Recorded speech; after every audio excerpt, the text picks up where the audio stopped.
दुनिया में मंदी का दौर चल ही रहा है कि इसी बीच एक और खबर सामने आ रही है।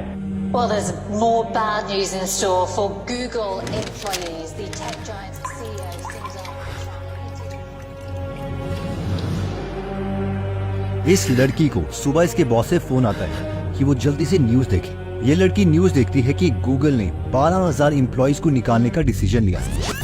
मंदी का दौर चल ही रहा है कि इसी बीच एक और खबर सामने आ रही है। इस छटनी में कंपनी से 12,000 एम्प्लॉइज निकाले जाने वाले हैं। जब वो अपना ऑफिस का लैपटॉप ओपन करती है तो वो देखती है कि वो उस लैपटॉप को एक्सेस नहीं कर पा रही है, क्योंकि ये उसके ऑफिस का लैपटॉप था। ये ऑफिस था गूगल और ये गूगल की एम्प्लॉय थी।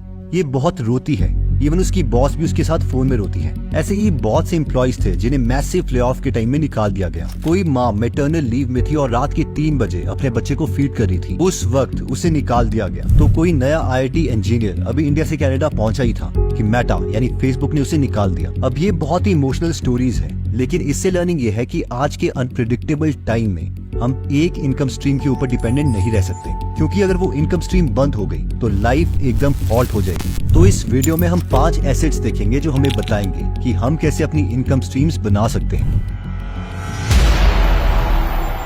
हम सबने रॉबर्ट कियोसाकी की ये कैश फ्लो क्वाड्रेंट बुक जरूर पढ़ी है और इन 4 क्वाड्रेंट में से 2 क्वाड्रेंट है बिजनेस और इन्वेस्टर। यानी अगर हमें रिच बनना है तो हमें इन दोनों क्वाड्रेंट में प्ले करना पड़ेगा, चाहे एक में प्ले करें या दोनों में प्ले करें। तो इसमें क्वाड्रेंट है आय, मीनिंग इन्वेस्टमेंट। मैं आपको अपना एक एग्जांपल देता हूँ इन्वेस्टमेंट से रिलेटेड। हम सब नेटफ्लिक्स तो देखते हैं, लेकिन इसमें कोई इन्वेस्ट करने का नहीं सोचता। अब हुआ गया था कि 2022 में पहली बार जो पेइंग सब्सक्राइबर है नेटफ्लिक्स के, वो कम हो गए। अब ऑब्वियसली पेइंग सब्सक्राइबर कम हुए हैं तो उसका जो शेयर प्राइस है वो तो गिरना ही था, लेकिन लोगों ने कुछ ज्यादा ही रिएक्ट कर दिया और उसका जो शेयर प्राइस था वो अपनी पीक से ऑलमोस्ट 50% से भी कम हो गया। और इस वक्त मैंने इसमें 2 लाख रुपए इन्वेस्ट कर दी और विद इन एन ईयर मुझे 106% का रिटर्न मिल गया। यानी जो पैसे थे वो डबल हो गए, 4 लाख से भी ज्यादा। अगर कॉन्टेक्स्ट के लिए मैं आपको समझाऊं तो अगर आपको अपने 2 लाख रुपए 4 लाख रुपए में कन्वर्ट करने हैं 7% के हिसाब से, जो कि ऑलमोस्ट अभी FD का रेट है, तो इसके लिए आपको 10 साल लग जाएंगे। ऑलमोस्ट सेम चीज हुई फेसबुक के साथ, जिसमें अगेन पैसे डबल हो गए। Amazon के साथ हुआ, जिसमें 45% का इंक्रीज हुआ। गूगल के केस में जो इन्वेस्टमेंट थी वो 2% से कम हो गई, लेकिन जो ओवरऑल पोर्टफोलियो है उसमें जो रिटर्न है दैट इज 80%। गूगल के ऊपर भी मैं काफी वीडियोस बनाता गया कि उसका जो मार्केट कैप है वो $100 बिलियन से कम हो गया, बट मुझे इन्वेस्ट करने का उस टाइम ख्याल नहीं आया और उस वक्त मैंने ये अपॉर्चुनिटी मिस कर दी। एनीवेज, तो गोल ये है कि हमें इन्वेस्टमेंट तो सीखनी पड़ेगी। हो सकता है हमें इसमें लॉसेस भी हों, बट जो छोटे लॉसेस हैं वो एक्सेप्टेबल हैं, क्योंकि बुक से स्ट्रैटेजीज सीखने के बाद कभी ना कभी हमें इसे अप्लाई तो करना ही पड़ेगा, क्योंकि रियल लर्निंग तो ग्राउंड में जाकर ही होगी। इसके लिए हम शुभम का कोर्स भी कर सकते हैं, जो फुल टाइम इन्वेस्टर है और इनका खुद का 12 करोड़ का पोर्टफोलियो है। ये 14 आवर्स का कोर्स है जो गूगल एप्लीकेशन में अवेलेबल है। या फिर अगर हमें बुक्स ही पढ़ के सीखना है तो मेरे ओपिनियन में 4 बुक्स हैं जो बेस्ट हैं। इन बुक्स को पढ़ने के बाद आप अपनी इन्वेस्टमेंट जर्नी थोड़े थोड़े पैसे करके स्टार्ट कर सकते हैं। पहली 3 बुक है पीटर लिंच की, learn to earn, one upon the Wall Street, beating the street, और चौथी है little book on common sense investing by John Bogle. पहली 3 बुक्स हमें सिखाती है कि इंडिविजुअल स्टॉक्स में हम कैसे इन्वेस्ट कर सकते हैं, जो सबसे रिस्की हो सकता है, और जो चौथी बुक है वो हमें बताती है कि इंडेक्स फंड में हमें क्यों इन्वेस्ट करना चाहिए। तो जिन्हें नहीं पता, तो इंडेक्स फंड का मतलब है कि एक रूल है और उसी के अकॉर्डिंग हम इन्वेस्ट करेंगे। अगर हम निफ्टी 50 इंडेक्स फंड की बात करें तो जो इंडिया की टॉप 50 कंपनीज है उसमें उसके मार्केट कैप के अकॉर्डिंग इन्वेस्टमेंट होती रहती है। इसके ऊपर मैंने डिटेल में वीडियो बनाई है, जिसका लिंक मैं फर्स्ट कमेंट और डिस्क्रिप्शन में दे दूंगा। दूसरा एसेट जो हम क्रिएट कर सकते हैं वो है फ्रीलांसिंग। इनका नाम है सदाम कासिम और ये सतीश के वीडियोस चैनल में आए थे और ये फ्रीलांसिंग से सिर्फ अपवर्क से ही 40 लाख रुपए अभी तक कमा चुके हैं। इन्होंने इस वीडियो में एज अ फ्रीलांसर बताया है कि किस तरीके से ये प्रोजेक्ट लेते थे। लेकिन अगर आप ये जानना चाहते हैं कि जो लोग हायर करते हैं उनके दिमाग में क्या चल रहा है, ताकि आपकी जो फ्रीलांसिंग जर्नी है उसमें आप फ्रीलांसिंग प्रोजेक्ट ज्यादा ले पाए, तो उसके लिए मैं अपना एक्सपीरियंस आपसे शेयर कर सकता हूँ। देखिए, अगर मैं बाकी प्लेटफॉर्म्स की नहीं सिर्फ अपवर्क की बात करूं तो अपवर्क में मैंने खुद 326 लोगों को हायर किया है और $13,000 के आसपास स्पेंड करे हैं, यानी 10 लाख रुपए के आसपास। तो देखिए, मैं फ्रीलांसर को जब हायर करता हूं तो मैं सिर्फ 4 स्टेप्स फॉलो करता हूं। Step 1, have they read the job description. तो जब भी मैं जॉब डिस्क्रिप्शन लिखता हूं मैं उसमें कुछ ऐसा लिख दूंगा ताकि मुझे ये पता चल जाए कि उस फ्रीलांसर ने जॉब डिस्क्रिप्शन पढ़ी भी है कि नहीं। फॉर एग्जाम्पल, अगर आप ये जॉब डिस्क्रिप्शन देखोगे तो यहाँ पर मैंने फ्रीलांसर के लिए ये चीज लिखी है कि अगर आपने मेरी जॉब डिस्क्रिप्शन पढ़ी है तो आप लिखिए यस आई लव बुक्स, देखिए होता क्या है कि अगर 100 लोग हैं तो इनमें से 50 लोग तो जॉब डिस्क्रिप्शन पढ़ेंगे नहीं, जिसकी वजह से इनके पास जो ऑलरेडी रिप्लाई है वो ही कॉपी पेस्ट कर देते हैं, और जो हायर कर रहे हैं उन्हें बहुत आसानी हो जाती है कि इन 50 लोगों को आप इस तरीके से ही रिजेक्ट कर दो। तो फर्स्ट लर्निंग आपके लिए ये है कि कभी भी जब आप अप्लाई करते हैं तो एक्चुअल में जॉब को पढ़िए और उस तरीके से अप्लाई कीजिए।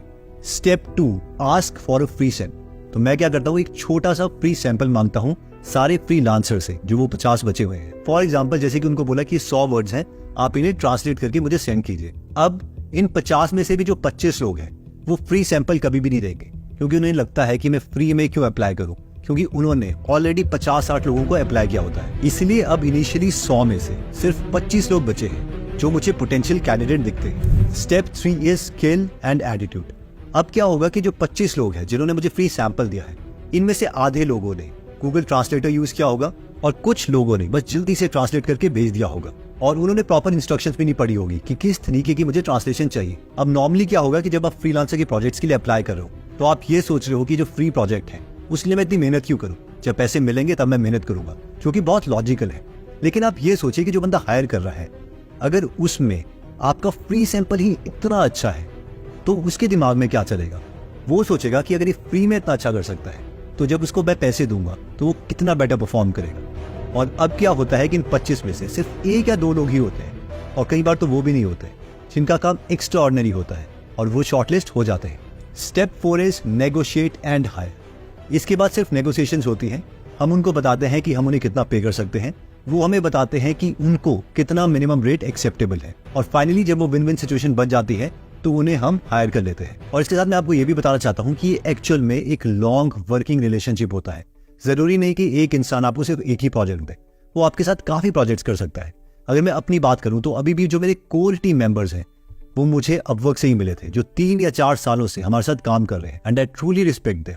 तो जो गीगल टीम है वो कहीं ना कहीं यहाँ से ही मुझे मिली। सो आई होप आपको पता चल गया होगा कि जो लोग हायर कर रहे हैं वो किस तरीके से सोच रहे हैं, ताकि जो आप अपनी मूव्स हैं वो उस तरीके से हैंडल कर पाए। नेक्स्ट प्रोडक्ट जो हम बना सकते हैं वो है make product using existing code. इनका नाम राजा राम प्रसाद है और इन्हें कोडिंग नहीं आती, लेकिन फिर भी ये महीने के 70,000 से 1 लाख रुपए कमा लेते हैं। इनकी मेन इनकम एक ऐप से आती है जिसका नाम है WA Pro, जो बेसिकली एक व्हाट्सएप के ऊपर एप्लीकेशन है। फॉर एग्जाम्पल अगर आपको व्हाट्सएप में अपनी पूरी प्रोफाइल पिक्चर दिखानी है तो आप इनकी एप्लीकेशन यूज कर सकते हैं। वैसे इसके अलावा भी और फीचर्स हैं।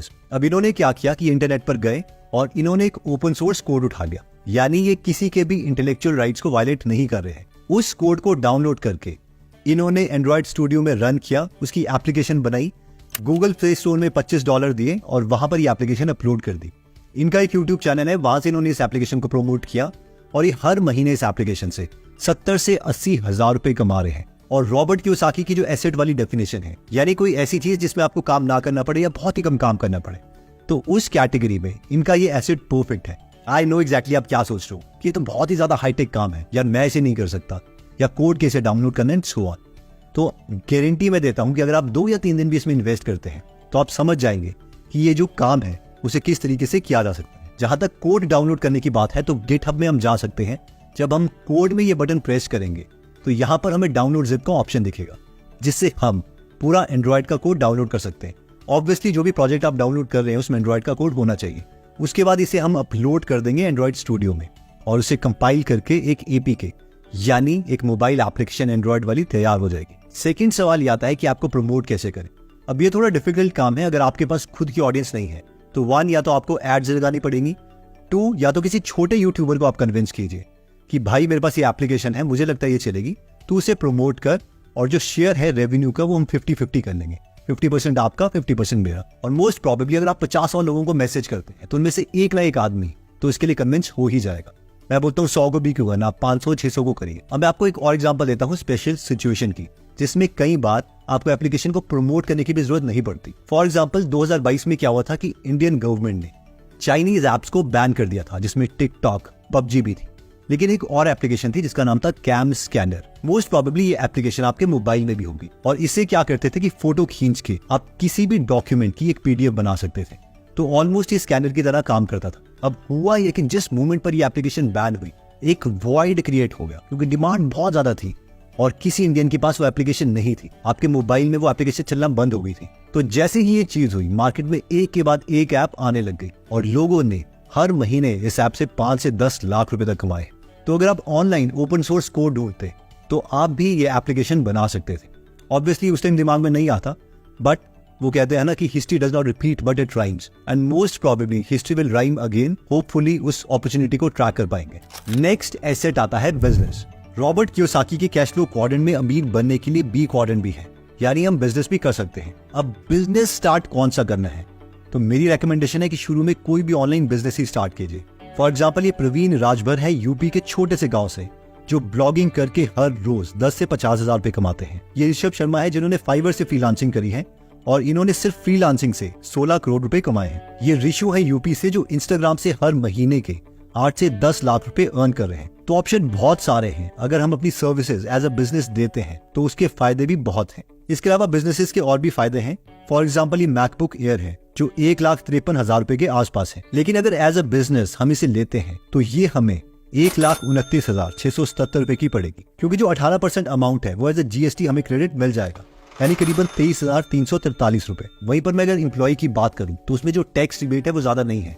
ATC में उसे टैक्स रिबेट मिल जाती है 1.5 लाख रुपए की एंड सो ऑन। लेकिन अगर उतनी ही इनकम हम एज अ बिजनेस रन करते हैं तो हमारे सारे एक्सपेंसेस के बाद जो नेट बचता है वो हमारी टैक्सेबल इनकम होती है और उसके ऊपर हमें टैक्सेस देने पड़ते हैं। इसके अलावा छोटे बिजनेसेस क्या करते हैं कि वो अपनी ही फैमिली मेंबर को सैलरी देते हैं, जिसकी वजह से उन्हें टैक्स नहीं लगता जब तक वो फ्री टायर वाले टैक्सेबल स्लैब के अंदर है। अब मैं आपको ये नहीं बोल रहा कि आप झूठी सैलरी किसी को दो, मैं कह रहा हूँ कि एक्चुअल में आप अपने फैमिली मेंबर से काम करवा सकते हो और उन्हें सैलरी दे सकते हो, बट एज अ होल पूरी फैमिली को टैक्स नहीं देना पड़ेगा। नेक्स्ट आता है रॉबर्ट कियोसाकी का favourite method, which is real estate. लेकिन सवाल यह है कि प्रॉपर्टी में बिजनेस कैसे किया जाए, वो भी बिना पैसे इन्वेस्ट किए। जब ये आइडिया मैंने अपने दोस्त को बताया तो उसने कहा ये बकवास आइडिया है, ये प्रैक्टिकल नहीं है। तो इसके लिए मैं अपना जो एक्सपीरियंस है वो आपके साथ शेयर करता हूँ। देखिए, एक्चुअली हुआ क्या था कि कुछ टाइम पहले मैं गोवा गया था और वहां हमने Airbnb से रूम बुक करवाया था। जब हम वहां पर पहुंचे तो वहां पर उस घर की चाबी देने के लिए एक लड़का SUV में आया। मुझे लगा वो घर का मालिक होगा क्योंकि ही वॉज वेल ड्रेस्ड और महंगी कार एक्सेट्रा। लेकिन उससे बात करने पर मुझे पता चला कि वो घर उसका नहीं है, बल्कि उसी एरिया में वो 7 से 8 घर मैनेज करता है और हर महीने 50,000 से 2 लाख रुपए कमाता है। तो जब मैंने उससे पूछा कि ये चीज कैसे काम करती है तो वो बोला कि बहुत से लोग हैं जो अपने शहरों में नहीं रहते और मैं उन लोगों को कॉल करके बोलता हूँ कि वो अपना घर Airbnb में लिस्ट कर सकते हैं। सब कुछ मैं मैनेज करता हूँ। कोई भी गेस्ट आता है तो मैं उससे मिलता हूँ। स्टे के दौरान गेस्ट को कोई भी प्रॉब्लम होती है तो मैं उनकी हेल्प करता हूँ, ताकि जाने के बाद वो Airbnb में अच्छी रेटिंग दे के जाए। इसके बदले में 30% चार्ज करता हूँ। सीजन के टाइम में ये घर एक दिन में 5 से 6 हजार रुपए का चढ़ जाता है और इसलिए उस वक्त मैं एक घर से एक दिन का 1800 रुपए तक कमा लेता हूँ, यानी महीने के 1.5 से 2 लाख रुपए। इसमें मैंने उससे कहा कि जो घर वाले हैं वो इस चीज के लिए मान जाते हैं, तो उसने कहा हाँ, बस उन्हें 2 ही प्रॉब्लम होती है। ज्यादातर ओनर को 2 ही ऑब्जेक्शन होते हैं। पहला कि जब वो घर वापस आए तो उनका घर रेंट पे नहीं चढ़ना चाहिए और यही रीजन है कि वो परमानेंटली घर रेंट पे नहीं देते हैं। सेकंड, वो बाहर अच्छी जॉब या बिजनेस कर रहे होते हैं, इसलिए वो नहीं चाहते कि कोई उन्हें कॉल करे और मैं उन्हें इन दोनों प्रॉब्लम के सोल्यूशन देता हूँ। पहला, मैं उन्हें कहता हूँ कि जब वो घर वापस आएंगे तो उस वक्त हम Airbnb में कोई बुकिंग नहीं करेंगे, इसीलिए वो अपने घर में रह सकते हैं। और दूसरा, हर चीज मैं मैनेज करूंगा। इसके अलावा वो क्या करते हैं कि जितने भी वहाँ पर लैंडलॉर्ड हैं उन्हें वो कॉल करते रहते हैं और 1.5 से 2 महीने में वो एक ना एक ओनर को कन्विंस करते रहते हैं। तो वैसे तो अगर आपके पास खुद का घर है जहाँ पर टूरिस्ट आते हैं तो आप Airbnb में उसे लिस्ट कर सकते हैं, या फिर अगर आप ये सोच रहे हैं कि मेरे पास इतने पैसे नहीं है तो उसे भूल जाइए।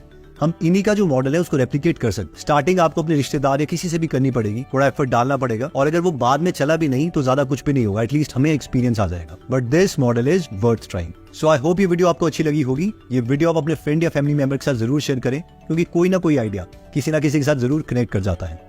जय हिंद। अगर आप हमारी वीडियोस मिस नहीं करना चाहते तो हमारा पेज लाइक करने के बाद 3 डॉट्स के बटन को प्रेस करके फॉलो के बटन को सिलेक्ट कीजिए और फाइनली सी फर्स्ट के ऑप्शन को सिलेक्ट कर लीजिए। इससे आपको हमारी हर पोस्ट मिलती रहेगी। जय हिंद।